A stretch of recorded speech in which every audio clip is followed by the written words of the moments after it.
bu fekkee da nga am benn texte boo xamante ne moom nga am ak problème neel texte bii lii la wax lii laa ci am problème ñu dépiécer la pièce par pièce yu ngeen fay jàng téere bu kenn jàngul koo fi laaj benn question wala nga jox ko benn aaya bu demul ubbi ChatGPT du ko mën a lire démb ci bëccëg fii lañ nekk benn waaye naa ñu Ibn Ben Kassir ci guddi gi ñu ñëw benn waaye naa ñu Jalalayn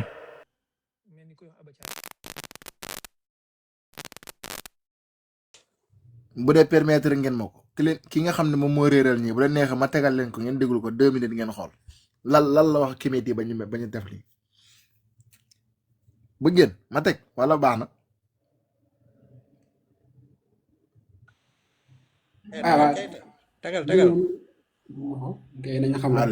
Pour cela, il y a un certain nombre de comités d'Afrique et de la diaspora qui sont réunis pour essayer de reprendre contact avec un de nos génies tutélaires. Ils se sont dit, la meilleure solution, c'est de retourner jusqu'en Égypte. Nos génies tutélaires, nos égrégores d'Égypte vont faire l'unanimité parce que ils ont été créés par nos ancêtres, parce que l'alliance a été faite avec nos ancêtres. Donc il faut en réveiller au moins un. Le choix s'est porté sur Sekhmet. Sekhmet, c'est la soldate d'Amon-Ra. Quand il a voulu punir l'humanité de ses dérives, c'est Sekhmet qui l'a envoyé, qui a réglé le problème. Sekhmet, c'est aussi le protecteur de Pharaon et de Kamita. Donc Sekhmet est là pour protéger le peuple Kamite et pour protéger Kamita. Donc avec un rituel poussé,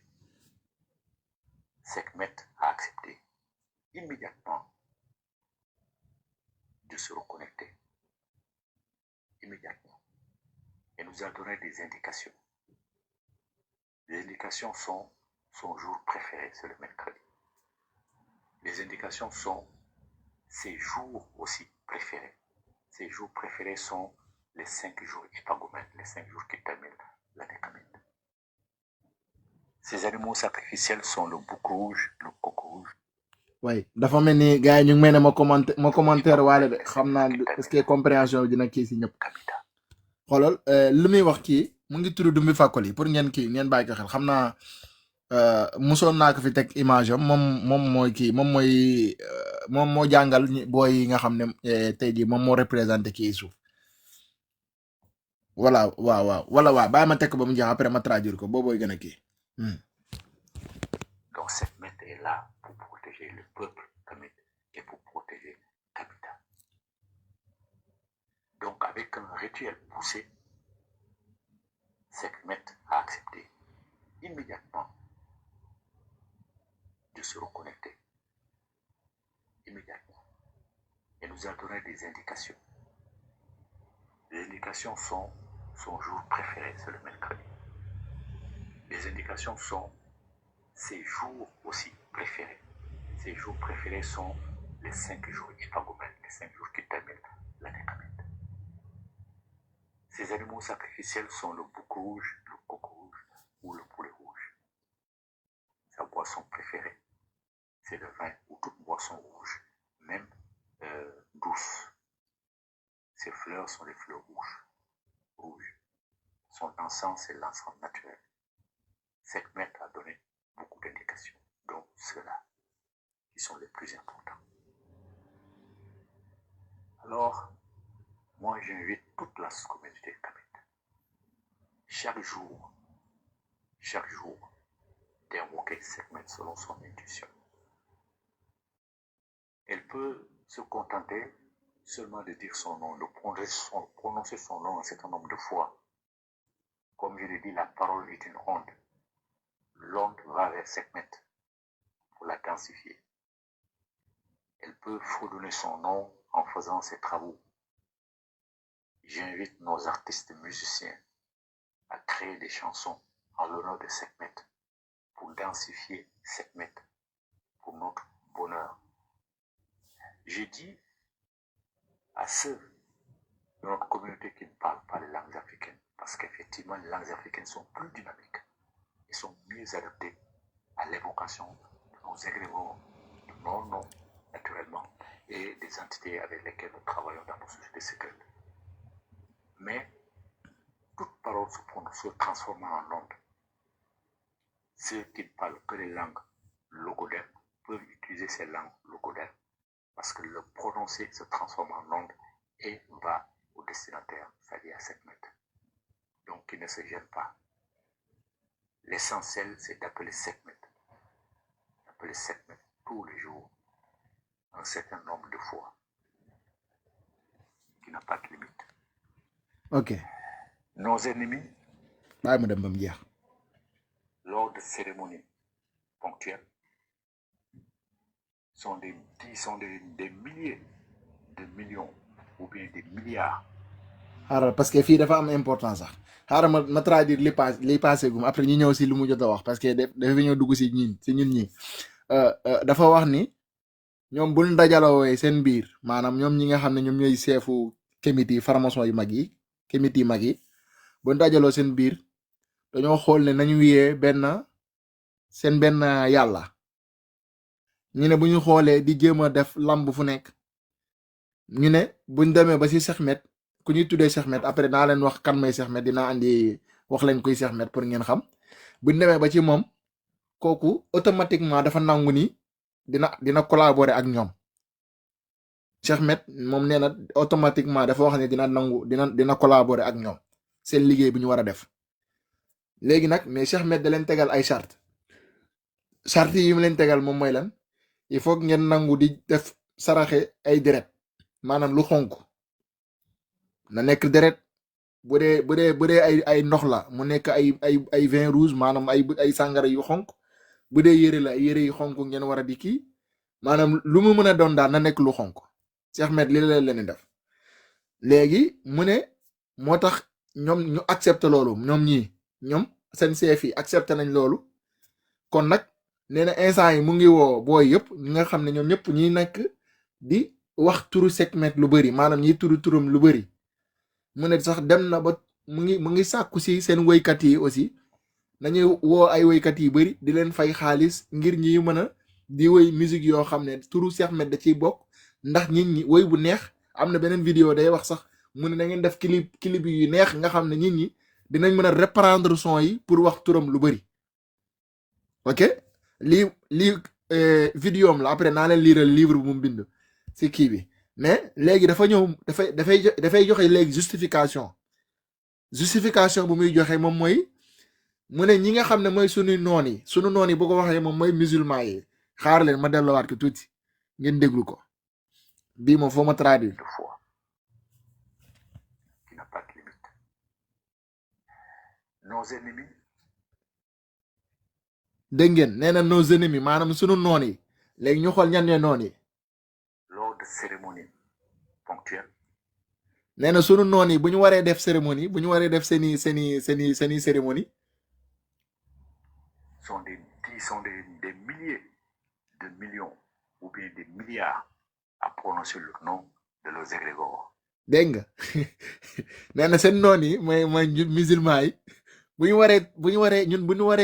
waree def suñuy kiis maanaam aju Màkka lay bëgg a wax wala kii nee na ay millions wala ay milliers wala ay milliards nit ñoom ñooy dajee Kaaba ga wala ñoom ñooy kii di def tawaaf maanaam di wax labbayka la maanaam tur yàlla bi ñuy prononcé loolu la fu nekk ni loolu lay kii déglul kii ñu continuer Il faut que nous arrivions au même résultat. dégg nga nee na il faut ñoom tamit ñuy àgg foofu nga xam ne dañuy mën def ay milliers wala kii yëpp nga xam ne dañuy xëy di waxandoo loolu ñu continuer Que chaque jour, plusieurs millions de Kamit prononcent le nom de Sekhmet. yaakaar naa dégg ngeen ko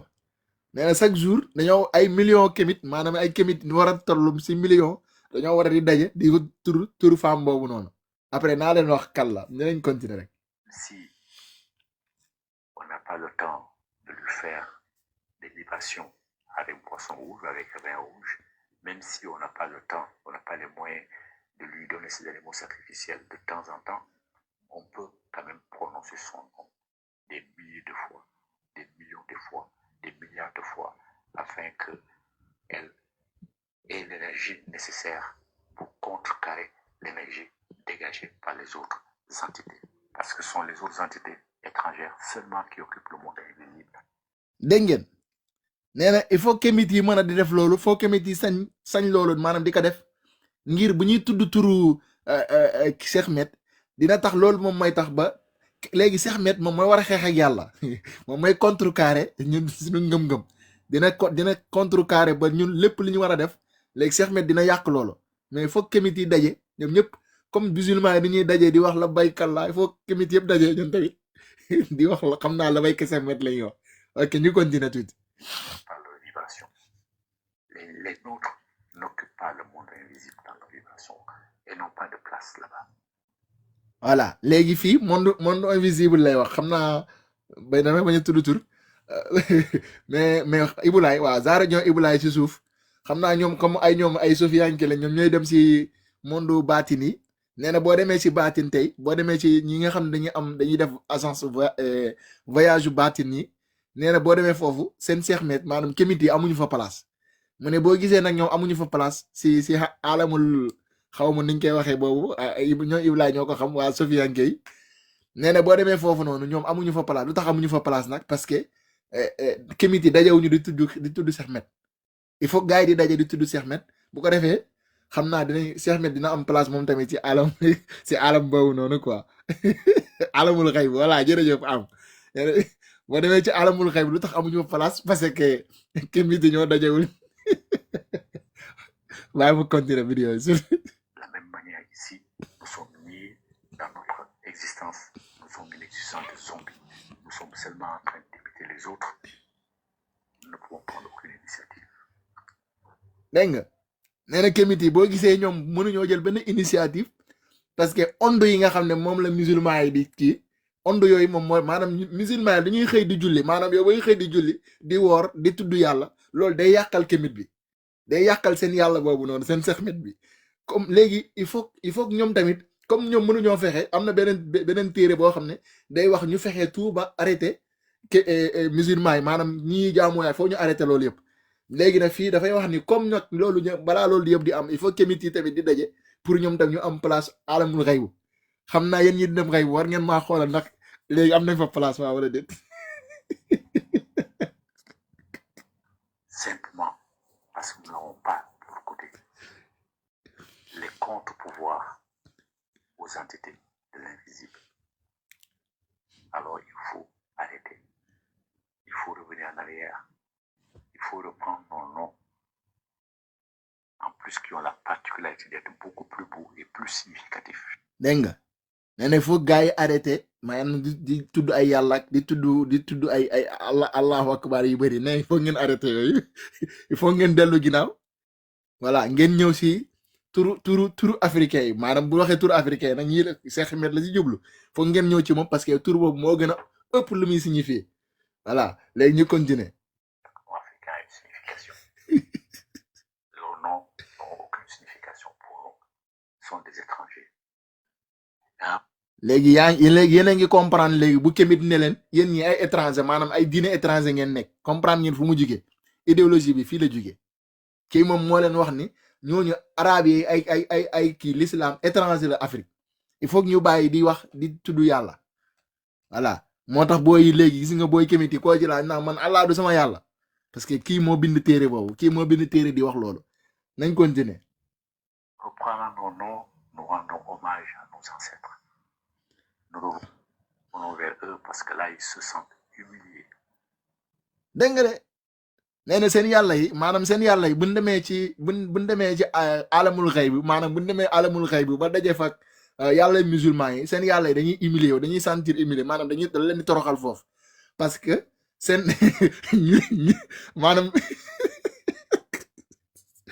maanaam yéen jullit yi da ngeen di nekk di woote ay Allah ba finalement léegi seen yàlla bi moom bu demee taxaw bu taxawee ci wetu yàlla moom day torox quoi parce que day gis ne ay sëtam yëpp maanaam nit yu ñuul yëpp yi Allah lañ gën a topp te yéen il faut pour loolu pour seen yàlla bi am doole il faut yéen ñëpp ngeen def di yooxu Cheikh Ahmed ñu continuer. Ils se sentent abandonnés. dégg nga nee na seen yàlla bi dafa sentir dañ ko abandonné yéen kémit da ngeen ko abandonné te loolu warut léegi li benn kii la justement bu gàtt xaar leen ma andil leen rek juste kan mooy Cheikh Ahmed après ñu ma kii jarul ma lire téere bi ba si kanam ma andi juste rek ñu xam kan mooy Cheikh Ahmed ba pare si kan la ñuy woo nii instant yi nag lii moom mooy lii la ñuy tënk ñoom ñoo tënk lii te instant yi pacte la boo xam ne kenn mënu ko violer c'est inviolable dinaa andi téere boobu xam naa boo leen ma ko mayee dinaa ko andi ñu lire ma lire même bu dee ñaari page la rek ñu lire ko ñu xool di ngeen comprendre bu baax a baax ñi nekk di combattre nii ñal la voilà léegi xool leen kii mooy Cheikh Ahmed xaaral ma yokk volume bi. De la mythologie égyptienne. Non. Le tout premier vampire vient de la mythologie égyptienne. Plongeons dans l'obscurité de l'Antiquité, où un être redoutable régnait, connu sous le nom de Sekhmet, déesse à la tête de lion, connue pour sa double nature de déesse de la guérison et de la destruction. Elle était également la protectrice des pharaons, mais une légende moins connue la dépeint comme une créature avide de sang. Enragée par une soif insatiable, elle se mit à chasser les humains, aspirant leur essence vitale pour apaiser sa fureur. Face à cette menace, les anciens Égyptiens, dans leur sagesse, créèrent des rituels pour apaiser son appétit, croyant que seulement des offrandes de sang pouvaient la calmer. C'est ainsi qu'est née l'idée du vampire. Un être créé non seulement par le désir de dominer, mais aussi par la nécessité de survivre aux caprices d'une déesse. Les récits de Sekhmet se mêlaient au mythe de l'éternité et de la résurrection, établissant le parallèle entre le sang, la vie et la mort. Ainsi, Sekhmet, à la fois protectrice et destructrice, devint le premier écho de ce qui allait plus tard être défini comme des vampires dans d'autres cultures. Une figure mythologique complexe, incarnant l'ombre et la lumière dans le concert de l'existence humaine. Le tout premier... Voilà. léegi kii kooku moom mooy Cheikh Ahmed xaaral ma est-ce que jar na ma trahir ko maanaam premier dëmm ci kaw suuf kii la Cheikh Ahmed bii la ndax Égypte jamonoy Égypte kii dafa nekkoon koo xam ne day xaar ba guddi rek mu daw muy songu nit ñi ci tali yi di leen lekk nit ñi dañuy xëy rek gis ne lekk nañu bari vampire la affaire bi jaaxal leen ñu ne xaaral léegi nañ ko créer benn rituel moom mooy lan dañuy def sacrifice rendi ay nit tuural ko nga xam ne dina wàññi massacre bu mu doon def léegi ñu commencé di def rituel boobu noonu affaire yi commencé calmé wu au lieu muy dem di song nit ñi di leen lekk di dem léegi ñu léegi ñoom ñoo koy reyal pour mu xam ne ñi considéré nañ ko ci dëkk ba ok léegi foofu la ay kiiwam commencé léegi rituel bi nag dañoo dem ba xam ne foofu jamono boobu sangre maanaam deret rek lañ ko daan def léegi nag ñoom dañoo commencé léegi boo gisee Dumbi Fakoli mu ne Cheikh Ahmed bi moo nangu connecté léegi ak ñoom parce que kii moom deret la bëgg te ñoom nee na lu xonk moo tax bu mu newee fële dafa ne lu xonk rek ngeen koy jox lu xonk mu commencé di lim ay 20 euros ay kii mais après bu leen neexee buñ duggee ci téere bi ngeen xool buñ duggee ci téere bi di ngeen comprendre ci téere bi foofu leneen moo fa am ok léegi foofu la mbir yi nekk maanaam ñi lu ñuy jaawale moo bëri am na ñu bëri nag booy comité yi bëri xamuñu ñoom si luñ nekk parce que ñoom dañ leen ne génn leen ci diine bi comme boo leen nekkee ci diine naa allah seen yàlla bi fay du am doole bu demee alamul xaybu du am foofu place xam naa moom place bi dafay tuuti voilà wala foofu ne day ruus bu yàlla seen Cheikh Ahmed bu demee foofu day ruus comme day ruus nag loolu moom mooy kii bi ok mais de toute façon xaaral ma tegal leen bi encore du ma jarul may dugg ci kii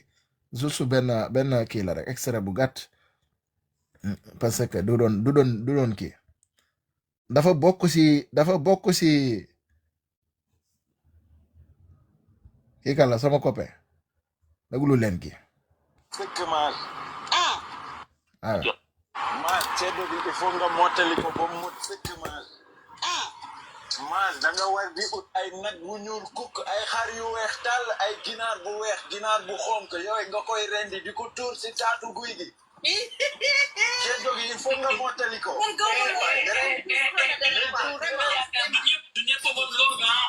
du ñëpp non dama ni ceddo gi nañ ko mottali laa wax man ñun man dañuy man xërëm man man sama man man damay man sama xërëm maam meskene man damay non man xërëm sama laa wax man maa voilà ceddo bi il faut nga mottali ko ba mu sëkk maa en tout cas ñu bëri léegi si ñoom gëm nañ loolu gëm nga ni il faut ngay xërëm maanaam foog ngay tuur deret foog ngay rey ay ginaar ak ay xar yi ay bëy ak yooyu noonu voilà kii moom xam ngeen ko sunu waa yi may ki fii ñëw milliardaire ma doon jàllale information bi noonu pour gars yi comprendre ay ja mën ngeen commenter tuuti après waaw bu la neexee ngeen mën ngeen si ñëw après ñu lire quelques si paragraphe livre Dumbi Fakoli bi pour ñu xool réellement lan la wax bu fekkee tamit kii woo leen man lire ko directement waaw c'est bon dem leen waaw demal waaw daanaka am na solo la xanaa nga continuer bu fekkee des na man daa bëggoon wax sànq li Thierno doon def rek si Thierno ñu doon def ak Kayor moom fi jàll sànq nga xam waxi daf dong la fi doon wax daanaka liñ fi wax yëpp bi mu paree si Thierno todd na ko te tuddul benn baat alxuraan man daanaka bopp yi ci nekk kenn du xam lan li ñuy jaxase moo bëri li ñuy jaxase arab histoire culture jaxase na yoo xam ne man seen bopp yi xamul la ci ne damaa yaakaar ni sacrifice yi ngay wax ni moo dugg seen bopp yi ba seen xel yi def xamul lu ñuy wax mais en tout cas li def am na solo continuer bu fekkee des na da ñoo ngi jàng de ñoo ngi jàng ok téere bi Dumbi Fakoli moo ko bind mu ngi tudd ma couverture bi ñu dem ci kii bi mu ngi tudd les dieux et ses égrégores étranges qui tuent le peuple noir téere bu am solo la malheureusement kimit yi bari liiruñu ko nag fii boo demee ci téere bi lu muy wax day wax lan mooy les génies titulaires mu ne en plus des ancêtres de chaque peuple les génies titulaires et l'égrégore sont les entités du monde invisible qui participent le plus de façon tout à fait consciente à la gestion des affaires humaines en soutien aux êtres humains maanaam ñi nga xam ne moom mooy jamono mu ne jamono boo demee si jamono yi seen jamono yi njëkk yi seen maam yi comme lu mu doon wax si vidéo bi exactement loolu lay expliquer fii dañoo amoon ñi nga xam ne ñoom la ñuy wax les génies titulaires ak égrégore mu ne ñooñ nag ay entité lañ maanaam ay kii lañ yoo xam ne ay mindaafoon lañ yoo xam ne mais monde invisible la ñuy nekk ñun dul gis la ñuy nekk ñoo doon ñooy jàppale seen nit ñi seeni affaire yow ñii yóbbu nañ ma seen xam yi ba sonn dañ maa mënalul dara rek moo tax nee naa leen seen xam yi mënal ñu ma dara voilà mu ne il y a quelques différents détails entre les génies titulaires et l'égrégore léegi day joxe exemple nag mu ne am na différents tailles entre génie titulaire ak égrégore génie titulaire nag moom mooy jinne bi égrégore moom mooy seen kii bu xam bi ni ñu koy waxatee xaw ma xam naa après loolu kii dina ma ko wax ceddo murid dina ma expliquer loolu mu ne boo ñëwee le génie titulaire mu ne génie titulaire moom mooy lan mooy jinne bi mooy seen jinne yi l'origine de génie titulaire foofu day waxi cosaanu jinne boobu fan la le génie titulaire comme tous les autres génies ou esprits est une entité naturelle mu ne kooku jinne boobu comme tous les esprits mooy comme tout jinne yëpp mu ne c'est une entité naturelle benn minnafoon la bu naturel il est né de l'activité de création de Dieu xoolal moom sax d'accord na ne fii ne seen jinne boobu yàllaa ko sàkk mu ne kooku mindaafoonu yàlla la généralement invisible seen jinne bi maanaam lu ñu mënul gis la il peut revêtir une enveloppe charnelle ou prendre toute autre forme s'il veut se manifester waaye nag mu ne mun na jël beneen forme mun na jël am yàpp aussi pour feeñ pour fekkee dafa bëgg a feeñu nit ñi sa relation aux humains ne dañoo petit deux mu ne jinne bi ban relation la am ak nit ñi mu ne la relation du génie titulaire aux humains est une relation librement choisie et voulue jinne bi relation bu mu am ak nit ñi mu ne ñi ñoom ñoo ko bëgg kon kémit yi seen dof-dof ñooy dof-dof lu ba dugg ci mbirum kémit waaye kenn forcé wu leen si parce que nee na c'est libre, c'est libre et soit librement choisi et voulu ñoom ñoo ko choisir ñoom ñoo ko bëgg dugg si kon nag moo tax boo xasee ba dugg ci biir loolu la sant da nga ko war a def parce que yaa ko bëgg léegi day joxe exemple yi nga xam ne naka la affaire bi commencé jinne bi si lay kiiwee mu ne elle naît d'un événement divers tel par exemple fii événement yi nga xam ne jinne bi mun na relation ak yow fan la war a mën a commencé loolu lay commencé di joxe fii la nécessité d'une cohabitation, le sauvetage et la connaissance de ce par le ou les bénéficiaires généralement les ancêtres fondateurs des clans ou des villages mooy paa yi nga xam ne dañoo doon xëy di ñi nga ku bëgg a samp kër mooy ñu bëgg a samp kër wala ñu bëgg ay affaire u alal les bénéficiaires mooy nga bëgg a siiw bëgg a am alal xam nga wala nga nekk benn rappeur wala benn je ne sais pas yooyu noonu quoi parce que seen waa ji nii tey te mu nekk si te mu leen di représenté tey benn rappeur la woon xam naa rab bee doxul mu dem dugg si affaire kii bi parce que comme jinne bi da leen di dimbali voilà mu ne une rencontre inattendue mu ne mën na nekk tamit jinne bi mën na la feeñu fekk xaaroo ko woon mu ne une rencontre voulue wala yow yaa ko bëgg nga dugg si comme kaaw kii mu ne et cetera ak leneen waaw après on continue mu ne elle est conclue par une alliance mu ne rapport relation boobu noonu dafay dañ ko conclure maanaam dañ ko tënk exactement dañ ko tënk par une alliance inviolable entre les génies et les premiers ancêtres qui l'ont rencontré yaakaar naa sànq dégg ngeen du mi fàkkali wax ko ne ne seen maam yi seen premier ancêtre ñoo demoon dajeeg kii boobu noonu léegi loolu lay expliqué fii si téere bi mu ne cette rencontre là elle est conclue par une alliance inviolable maanaam benn pacte la boo xam ne amatul bàyyi amul bàyyi lu xamal lu gars yi di wax voilà never mind na ñu ne maanaam amul never mind never die amul dellu ginnaaw yow avancé rek ngay def ok parce que moom mooy encore kii bi moom la seen maam yi signé woon ak jinne bi mu ne le génie apporte aide et protection à ses alliés humains jusqu'à l'extinction de leur lignée jinne bi dafay andi ndimbal dafay andi ndimbal protection ak kaaraange aux humains ci kémit yi jusqu'à l'extinction de leur lignée ba si sa setaat bi mujj kon affaire bi yemul ci yow kese de yow kémit nga d'accord mais après yow boo deewee affaire yemul ci yow da lay topp day topp sa jabar topp say doom ba si say setaat yi set parce que jusqu'à l'extinction de leur lignée la wax ok mu ne mu continuer jinne bi lay wax qualité jinne bi mu ne doué d'intelligence jinne bi dafa xarañ il est en mesure d'analyser et de porter un jugement raisonnable sur toute situation nouvelle maanaam xew-xew bu war a am rek dina la wax pum seen jinne bi nag xam naa moo ma jox seen xew-xew moo tax xew-xew boo leen am rek dama koy xam comme dañuy naan noog tey keeta war nañu kii léegi baa ñu dem préparer keeta jinne bi tamit noonu la nekkee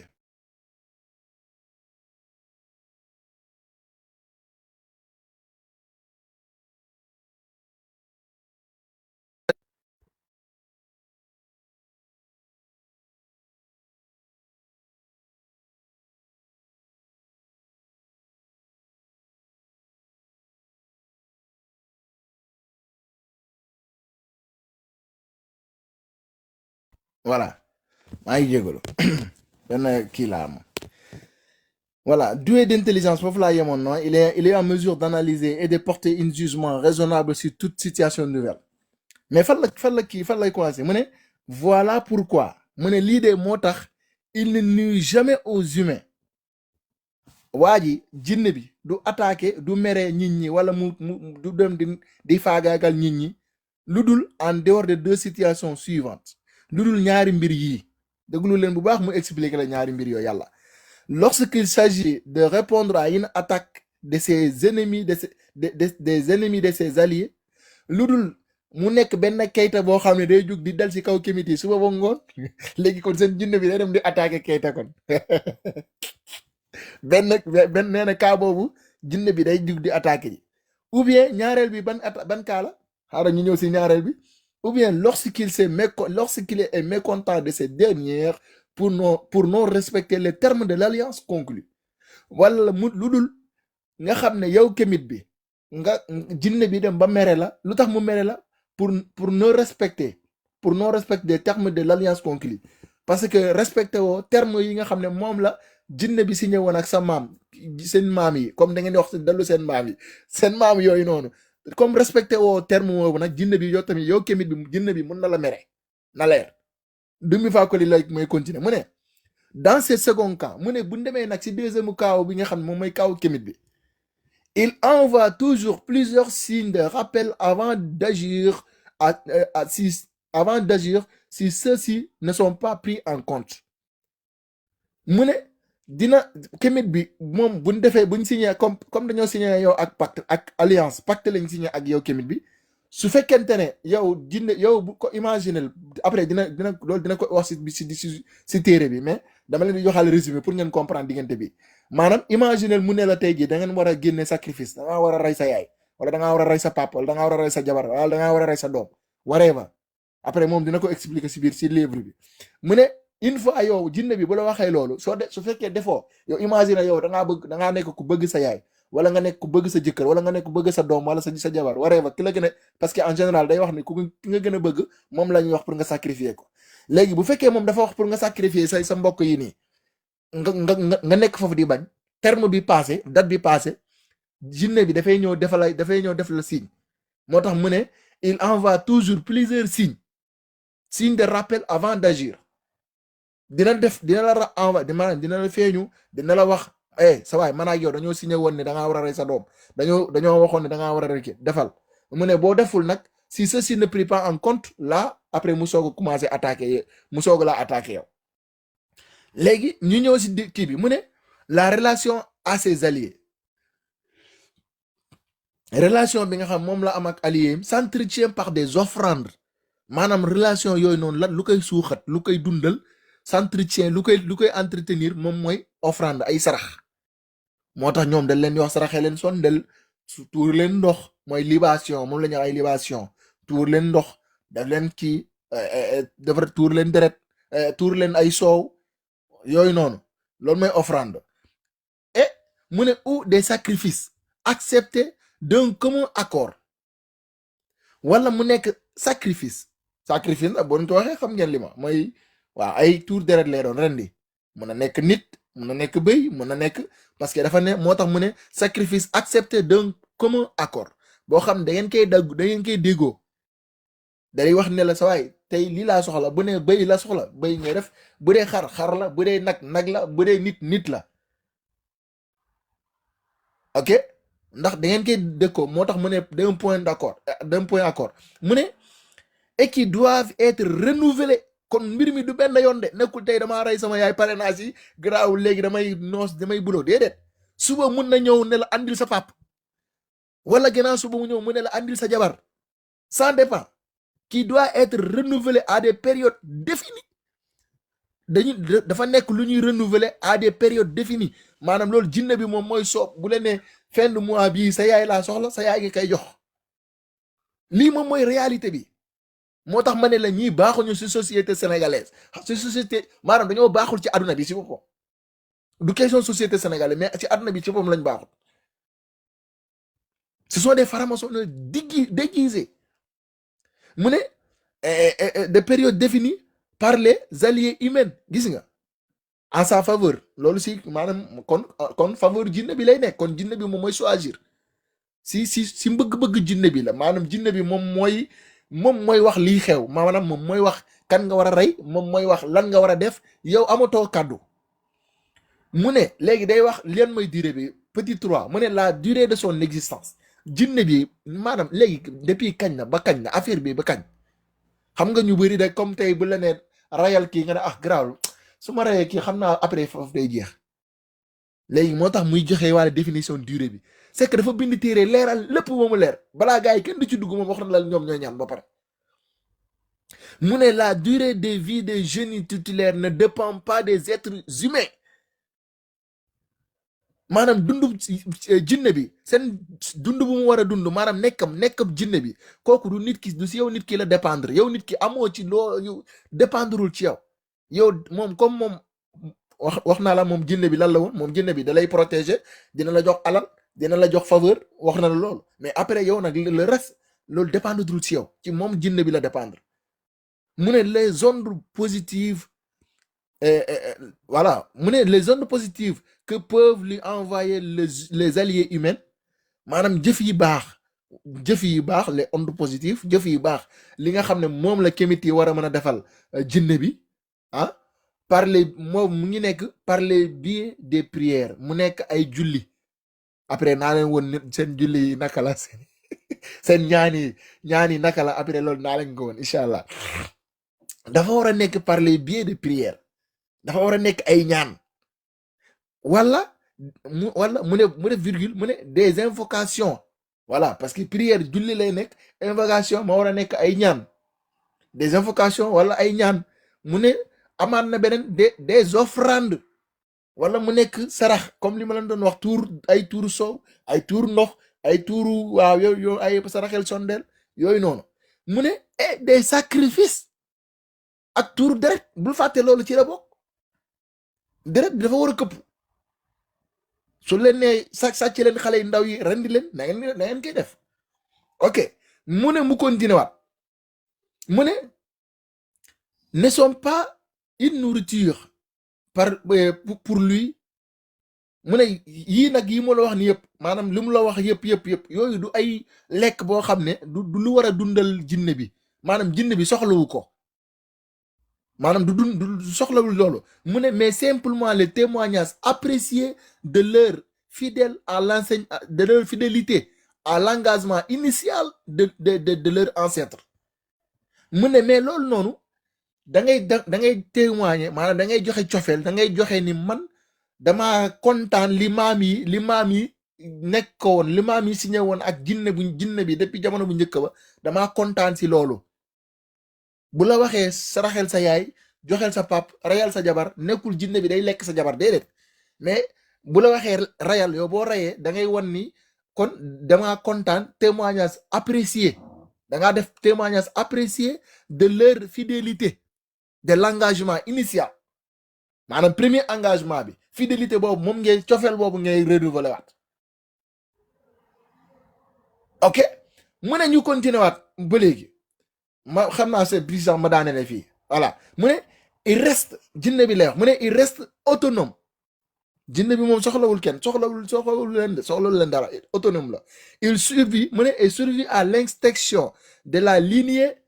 de ses alliés dégg ngeen il survit à l'extinction de la lignée de ses alliés kon du yem ci kenn sànq waxoon na leen ko ci kaw répété waat na leen ko fi jinne bi da lay topp da lay topp boo deewee tamit du tee day topp say doom soo deewee mu topp sa jabar boo deewee mu topp say lépp lu xeetoo ci yow da koy topp yéen ñi am mbokk kémit xoolal bu kenn jéem a mbokkoo ak kémit lu leer laa leen wax ce sont des dangers publics et privés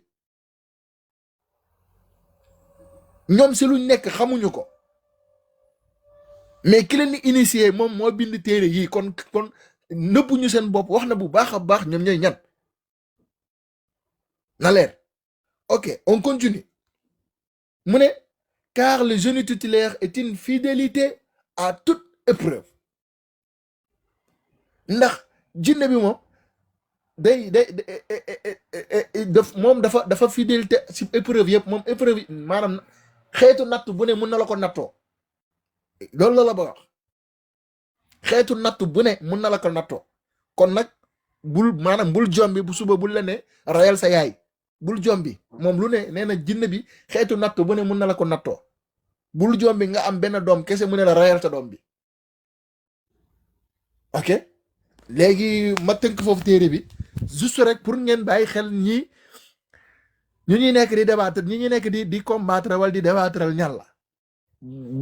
dafa am loo xam ne loolu c'est béa banal maanaam lu terre à terre la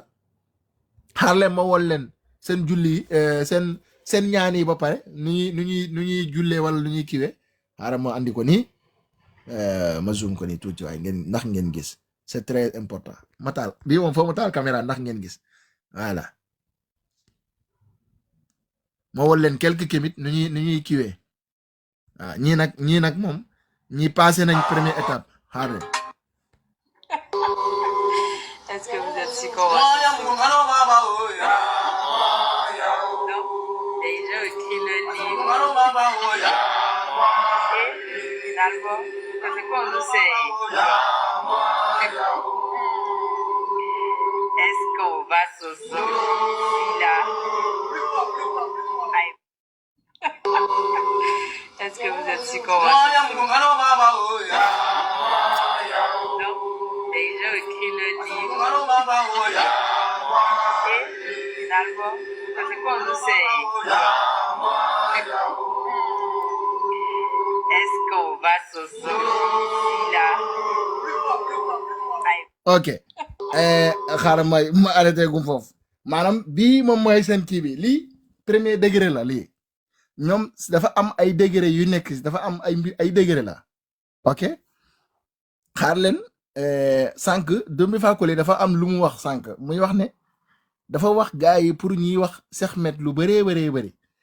léegi nañ dem xool kémit yi naka la ñuy kiiwee Cheikh Met naka la ñuy nekk di def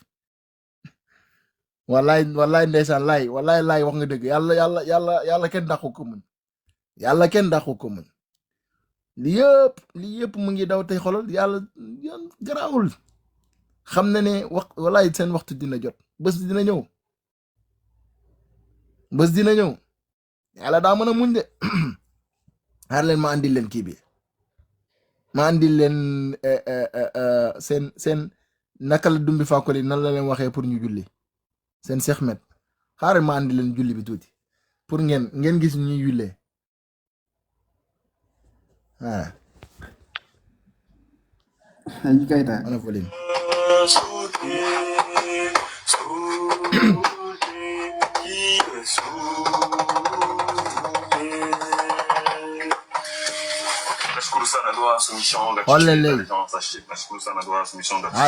pause gis nga dafa taxawoon di tëgg day julli fi nekk nii de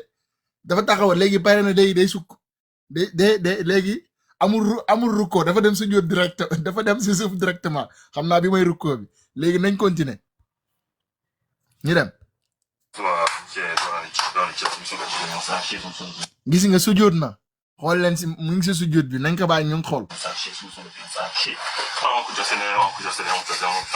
siggi na si sujjóot mu ngi continuer waat moo tax booy xaw ma Coranis xaw ma boo leen di wax naan ay ñëpp daan julli ñëpp daan sujjóot ay ta bismillah yéen continuer leen rek ndax sujjóot yëpp a bokk que vos énergies nous guident dans ce jour, que vos énergies se manifestent à la hauteur de notre capacité de tentation, notre capacité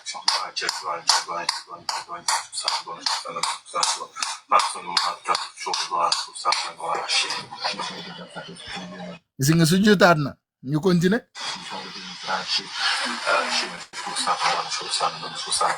si giwaat na sujjóot ayca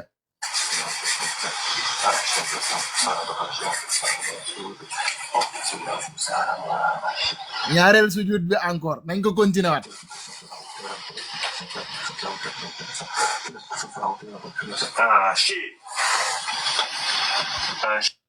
léegi boobu may salaamaaleykum bi moom may salaamaaleykum julli bi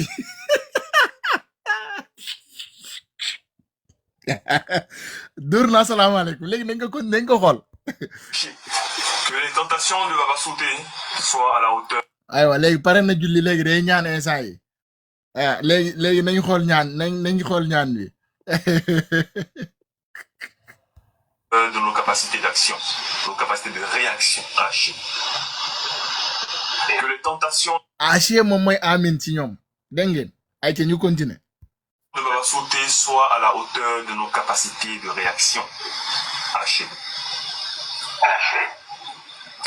On va s'asseoir dans le temple, on va passer à nos enseignements, on peut dire Seigneur, on peut dire. gis nga pare nañ julli léegi dañuy dem toog continuer njàngale bi ok li Dombi Fakoli doon wax sànq xam nga lu mu wax rek damay bëgg di leen andil image bi ak vidéo yi pour ngeen mën a gis ni effectivement loolu moom moo am léegi xaar leen ma andil leen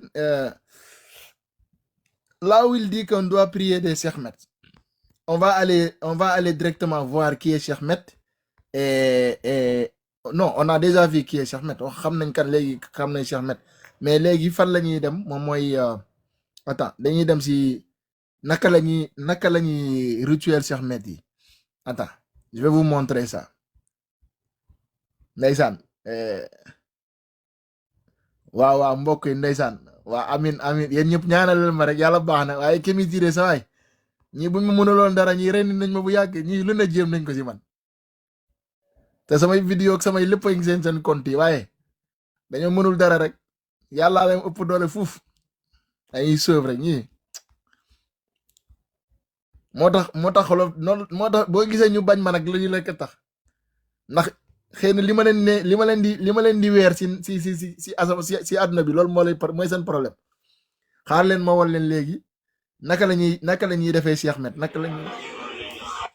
xaar leen ma delloowaat nii ana caméra bi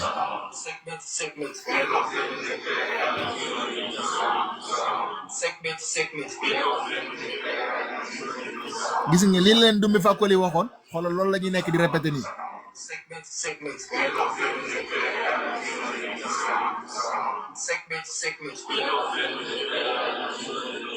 léegi imagine lii ab alarba la woon ok lii ab alarba la woon ñu passé seen àdduna bi yëpp seen temps bi yëpp fii lañ ko passé Cheikh Met lii te léegi Cheikh Met bii nii vampire la kii bu la duggee vampire bi bu la duggee yow est-ce que booy rey sa yaay est-ce que di nga ko tey est-ce que booy rey sa yaay est-ce que sa xel dina ne ànd ak yow ab dëmm dugg la nga xam ne jamono boobu deret rek ngay gis moo tax da ngay gis ku jëfaru ba ñu naan lu xew wala mu def ba pare di ko rëccu parce que boo taxawee di ñaan ab dëmm maanaam jinne boo xam ne kooku deret rek moo koy dundal kooku ba la duggee léegi lan ngay def xoolal kii na amul benn Kémit Sénégal bi def li yow da ngaa xam Kémit Sénégal yi ba naa am benn Kémit Sénégal bi def li Kémit Sénégal yaa ngi def lu ëpp lii nga naan la da ngaa comprendre lu xew rek c'est que yéen réseaux sociaux yi da leen sonal yéen nit day nekk si ginnaaw paneelam wallahi nit day nekk si ginnaaw paneelam di wax ay waxu dofam ëllëg ngeen xool kii kan la ëllëg ngeen jëm gëstu si waajooju mais dara pour yéen comme génne na leen ci diine l'islam rek yéen pour yéen c'est fini ñu ne leen safara amul ajana amul dee kii wa yooyu kërëb ngeen gëm waxu dof ëllëg nga xool waa man kii lu tax moom est-ce que kii mooy kat ñu mënoo comprendre sax la ñuy def billahi yaay dof lañ mama yéegal mama non surtout man lañ am nañ benn avocat wala boo xam seen julli bi bëgg nañoo boole julli musulman bëgg nga boole julli chrétien wala xoolal julli bi rek ni mel seen julli bi xool ko rek am na julli bu ñu ko bëgg a mélanger chrétien ak musulman ma ne yéegal leen ma mama bi di wax ne waxal loo xam mama man wax loo xam kay weesuwul man téere laa fi liir tegal la ay vidéo nga gis xanaa li ma xam weesul liir dina bëgg a perturber sa yoon rek bu ko faale kon ne sa waxtaan déet moom non dama yaakaar moom au moins xam dina bëgg a perturber nga bàyyi li ngay def xam nga voilà xoolal yéen Kémit si kaw suuf yàgg dañ ko defi ñi ñëw seen sëriñ bi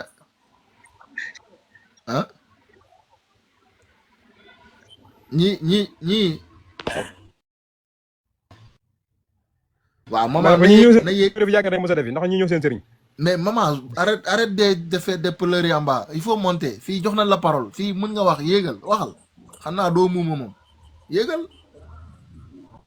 léegi mbokk yi dama leen di bëgg a tegal benn vidéo bu gàtt non mais c'est pas grave boobu garaaw parce que vidéo boobu jaru ko vidéo boobu c'est pas grave damay xaar ba Kémit yi ba am benn Kémit bu yéeg après boobaa ñu dem si loolu xool leen kii bi passé kii wu Kémit bi passé bàyyi ma tegal leen vidéo bi foo ma tegal leen xaar leen rek xool leen Kémit yi xaar leen ana sama vidéo am bàyyi ma def fii bàyyi ma taal vidéo seen fête bi passé nii moom moo nekk nii xool leen léegi fàttaleku leen nag lu Dumbi Fakoli waxoon ci audio bi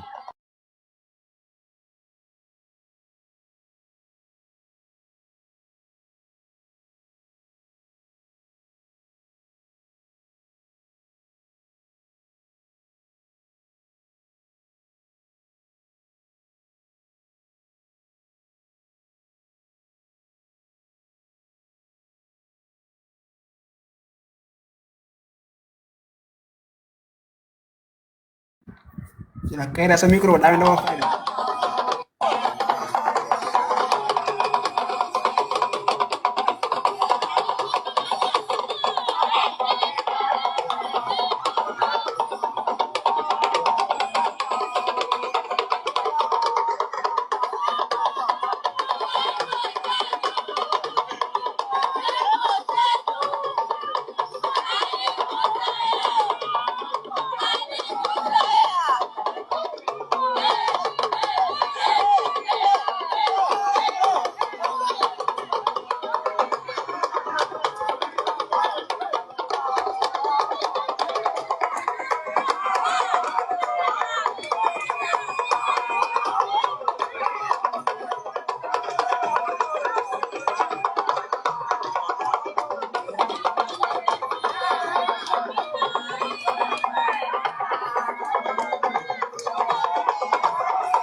ok ma ne doo leen fier ci nekk l'islam lu dul ngeen xam li xew ci àdduna bi fierté bi nekk ci l'islam doo leen ko xam lu dul da ngeen di xam li xew ci àdduna bi ba pare moo tax parfois dama daan wax ak sama professeur Mansour ak ma waxaale ba tey fa ñoom ceddo waaw sëriñ bi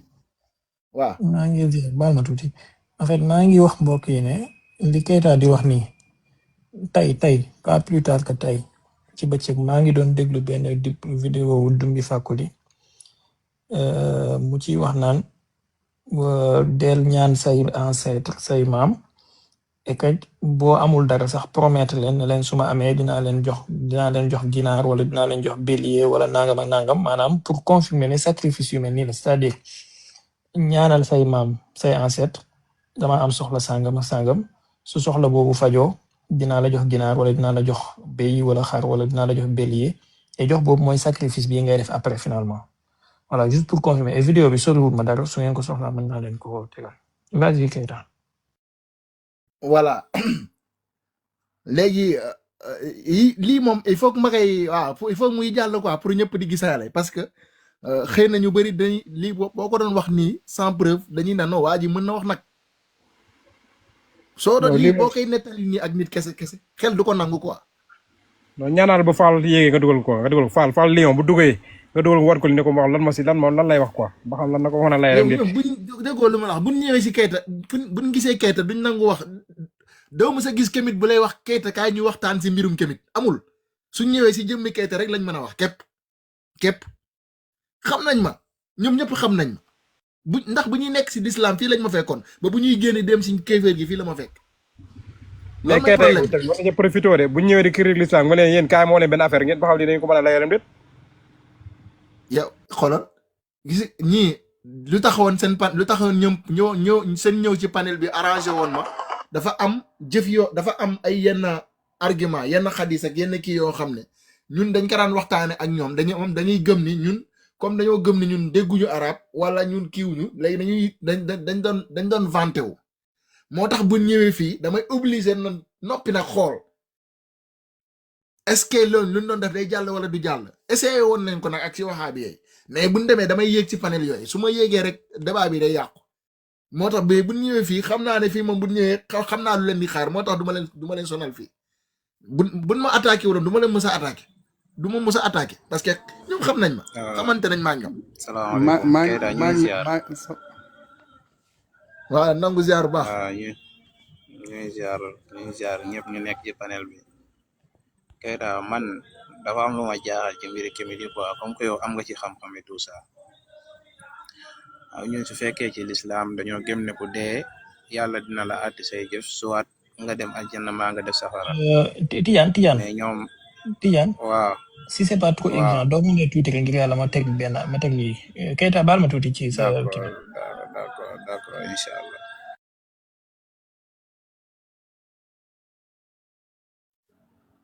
Tidiane désolé voilà xaar ma tegal leen li ma leen doon wax. non pas grave. ma gisaat beneen partie bi. merci Tidiane pour la courtoisie.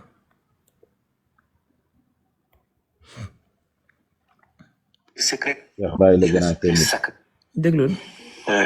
l'enfant unique d'une femme qui a mis tellement de temps, qui a tellement souffert pour l'avoir, pour qu'on dise c'est la faute, comme disent les musulmans, c'est la faute d'Allah, des injures comme ça à Dieu. Ça prouve qu'ils ne connaissent même pas la... c'est-à-dire fii mu ngi wax naan benn doom bu dee ci famille te fekk moom benn doom seul la maanaam loolu musulman yi dañuy wax naan c'est la faute d'Allah pour fii dafay ñaawal l'islam en fait c'est-à-dire musulman yi suñu waxee loolu daa mel ni dañuy teg yàlla toog continue leen déglu. Un peuple mondial, ils ne connaissent même pas ce Dieu dont ils parlent. Donc, nos ancêtres sont là pour réaliser tous tes souhaits. Ils ont créé tout ça pour toi, pour que ce soit facile. Et dans les sociétés secrètes, il y a les objets sacrés. Donc, comme je te disais, qu'ils appellent péjorativement fétiche pour le diminuer. Mais accepte le mot fétiche. Ce sont les fétiches qui réalisent tes souhaits. Donc, dans les sociétés secrètes, il y a des objets sacrés. Bi nga xamante ne gars yi dañ koy woowee péjorativement fétiche mu ne leen accepter le mot fétiche boobu noonu ba pare mu tekki ne ce sont les fétiches qui réalisent le souhait maanaam li nga bëgg yow fétiche yi ñoo la koy may en fait. Les ancêtres, tu les appelles ancêtres d'origine de la lignée maternelle depuis les origines, ancêtres de la lignée paternelle depuis les origines. Comme ça, tu les appelles tous ensemble. Mais tu ne dis jamais un nom, surtout les noms judéo-chrétiens, les noms musulmans, c'est des noms d'esclaves. La plupart de nos ancêtres ont des noms d'esclaves. S'ils ne sont pas Mohamed, ils sont Patrick. S'ils sont... maanaam fii dafay wax ne suñu maam yi wala ancien ancêtre yi ñoom seen tur yi ay Mohamed ak ay Patrick yooyu nee na ay turu jaam la turu esclave la donc soo leen di woo bu leen woowee seen turu jaam yooyu noonu parce que pour moom loolu turu nekk bañ nekkee dañ leen nekk jaam la en fait turu jaam la. Pas Jean, ils sont Abdoulaye. S'ils ne sont pas Fatmata, ils sont Francine. S'ils ne sont pas Joséphine, ils sont Rokiatou. Des noms d'esclaves. Il ne faut jamais dire leur nom d'esclave. Je rappelle souvent le cas de Toby dans Racine, dans Alexa Haley. Qu'est-ce qui n'a pas souffert pour accepter le nom Toby? Alors, si tu as un ancêtre que tu appelles Toby, il va de soi que, au lieu de lui faire plaisir, tu vas réveiller toutes les souffrances que son homonyme a vécues. Et les Abdoulaye, les Mohamed, pareil, ce sont peut-être des ancêtres qui ont été castrés. Bien sûr, ils n'ont pas fait d'enfants. Mais on leur a donné son nom après. Alors, si tu les appelles, ça va réveiller des douleurs qu'ils ont subies à l'infini. Voilà pourquoi dans tes prières, d'ailleurs le mot prier n'existe pas chez nous. Fouille dans tes langues maternelles et paternelles originelles, tu verras que le mot prier n'existe pas. Ce qui existe chez nous, c'est donnant, donnant, donnant. Tu donnes aux ancêtres, ils te donnent. Donc si tu appelles tes ancêtres, tu les invoques. Ne les invoque jamais par leur nom d'esclave. Ancêtres d'origine paternelle jusqu'à la lignée. déglu leen juste ci côté bi ci lay waxee li ma leen doon wax sànq. Ancêtres de ma lignée maternelle jusqu'aux origines, depuis les origines, et tu fais tes prières. Plutôt, tu fais tes invocations et tu leur demandes, tu leur présentes ce que tu veux. Voilà ma situation. Je n'ai rien à vous offrir. Permettez-moi d'avoir cela. Si vous m'aidez à l'avoir, je vous offrirai en revanche un poulet, ou un bouc, ou un bélier. Mais jusqu'au bouc, ça suffit. Ils